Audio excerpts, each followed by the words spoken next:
অভিষেক শর্মা একটা রেকর্ড করেছেন যে আন্তর্জাতিক টি-20তে ফুল মেম্বার মানে টেস্ট খেলুড়ে দেশের মধ্যে দ্রুততম 106-এর যে লিস্ট সেটা আমরা আগে একটু দেখি যে কারা রয়েছেন।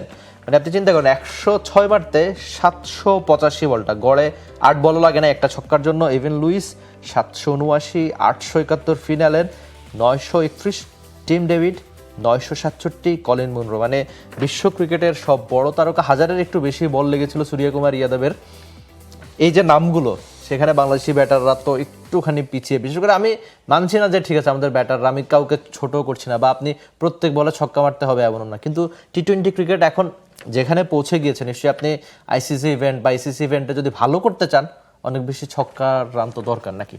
সেই আলোচনা যাওয়ার আগে মনে হয় আপনি বাংলাদেশের পারফর্মার যারা আছেন তাদের স্ট্যাটিস্টিক্সটাও যদি আপনি একটু দেখিয়ে দেন। দেখি লিটন 2131 বলে 83টা 6, সৌম্য 1200-র বেশি বল 55টা 6, হৃদয় 1000-এর বেশি বলে 54-6, তানজিদ তামিম 936 বলে 53-6, ইমন 528 বলে 44টা 6। মানে শেষের দুটো নাম হয়তো একটু স্বস্তির, আর মানে সঙ্গত কারণেই সাকিব, তামিম, রিয়াদ যেহেতু এখন টি-20 খেলছেন না তাদের নামটা রাখা হয় নাই। তো তানজিদ আর ইমন ছাড়া বাকি নামগুলো কি একটু হতাশার কিনা, বিশেষ করে লিটন? হতাশার বলতে আপনাকে বিষয়টা চিন্তা করতে হবে পার্সপেক্টিভ দিয়ে। ওকে, ম্যাচের আমি পার্সপেক্টিভ দিয়ে ভাবতে চাই, কারণ হচ্ছে যে নামগুলো আমরা এর আগে দেখলাম যারা এক্সাম্পল সেট করেছেন, অভিষেক শর্মা 785 বলেই তিনি 100 ছক্কায় পৌঁছে গেছেন। এভেন লুইস তিনি হচ্ছে মানে স্বভাবতই বিধ্বংসী ব্যাটার এবং তার দল অথবা তার আপনি ওভারঅল কালচারটা দেখেন তারা অ্যাটাকিং ক্রিকেটটাই খেলে। ফিন অ্যালান, টিম ডেভিড বা কলিন মুনরো প্রত্যেকেই এখানে দলের একটা কন্ট্রিবিউশন আছে। ওকে, ধরেন অভিষেক শর্মা, তার পুরা দলের যে লাইন আপ, অভিষেক শর্মা জানেন যে তিনি আউট হলে তারপরে হচ্ছে আপনার ঈশান কিষান আছে, তারপরে শ্রেয়াস আয়ার আছে, বা হচ্ছে তিলক ভার্মা আছে, বা হচ্ছে শিবম দুবে আছে। So just look at the line up. বা তার আগের কথা যদি বলে সেখানে রোহিত শর্মা বা হচ্ছে মানে বিরাট কোহলিরাও ছিলেন। তো ওই জায়গা থেকে বাংলাদেশের ব্যাটারদের চিন্তা করতে হয় যে আমি যদি এই মুহূর্তে আউট হয়ে যাই তাহলে পরের ব্যাটার আসলে এই জায়গা থেকে এসে ধরতে পারবে কিনা।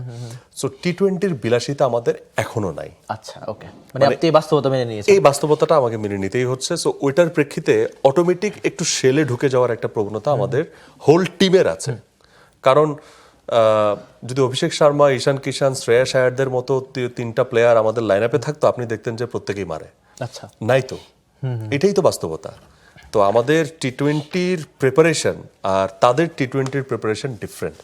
ইন্ডিয়া বলেন বা হচ্ছে উইন্ডিজ বলেন বা হচ্ছে আপনি অন্যান্য দেশগুলো বলেন, তারা তো হচ্ছে তাদের ডোমেস্টিক সার্কিটে টি-20 টুর্নামেন্ট খেলছে এবং সেখান থেকে প্রিপারেশন তো নিচ্ছেই, তারপরে আবার আইপিএল বা তাদের যে প্রিমিয়ার লিগগুলোতে তারা আসলে খেলে বেড়াচ্ছেন, অ্যান্ড ফলোড বাই তারা ন্যাশনাল টিমে খেলছেন।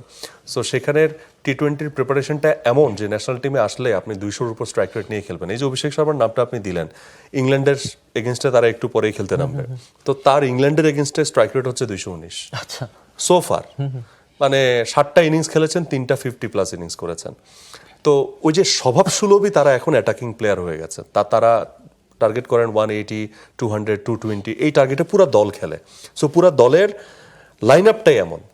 মানে আমি আরেকটু অ্যাড করতে চাই মাহফুজ, আপনি এই যে লিটন যে 2131টা বল মানে 2000-এর বেশি বল তিনি খেলেছেন, তার হয়তো কত 60% বল তিনি মিরপুরেই খেলেছেন। এখন ব্যাটাররা হয়তো মন খুলে বলে না যে ভাই ঠিক আছে আমরা ভালো উইকেটে খেলতে চাই বা আমাদের মন খারাপ হয়, কিন্তু ব্যাটারদেরও মন খারাপ হয়। আপনি চিন্তা করেন যে বাংলাদেশের বেশিরভাগ ক্রিকেটারের ব্যাটিং গড় হচ্ছে 30-এর আশপাশ, 30-এর নিচে, কিংবা স্ট্রাইক রেট খুব বেশি না। ভাই আপনি যদি সারা জীবন খেলেনি 120-130-এর উইকেট, আপনি এত বেশি ছক্কা মারবেন কি করে, আপনার স্ট্রাইক রেট বেশি হবে কি করে?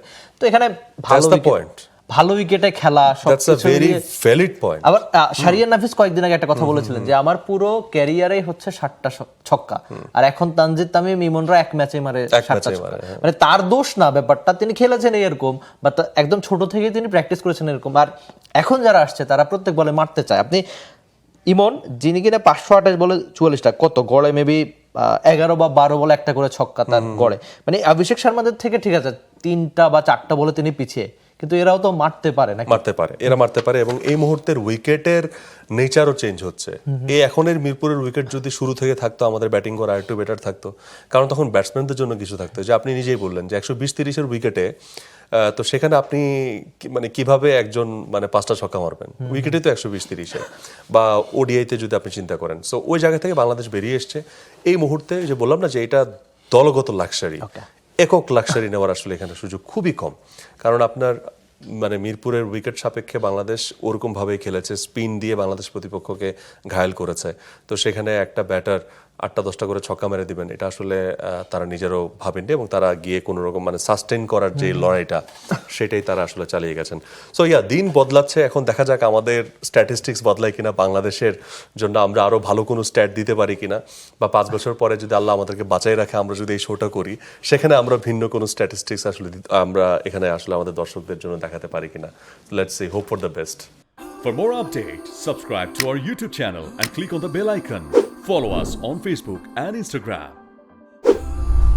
Download T-Sports app to enjoy exciting games and highlights. Visit tsports.com.